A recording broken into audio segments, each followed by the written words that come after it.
I am a staff reporter at the Chicago Defender newspaper, general assignment, so that means everything. Wherever the news is at, that's where I'm at. So later on today, I'm going to be going to a protest. So I'll, go over the media advisory, just make sure I completely understand what it is that I'm going into, so I'm not going into it blindly. But for the most part, I'll read everything I can so I can be brought up to speed on it, and I'll figure out, okay, well, this is the organization that's hosting this particular event.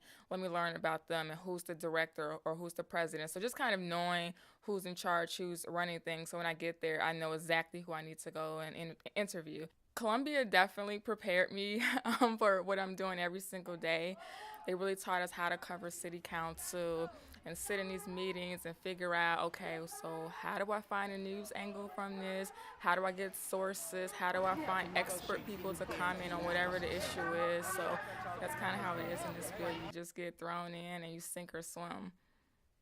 Read, read, read. That was one thing we did at Columbia. They wanted us to read several different newspapers. I mean, you had Google alerts, so you always need to kind of stay up to date on what's happening, not just in Chicago or Illinois, but what's happening around the world.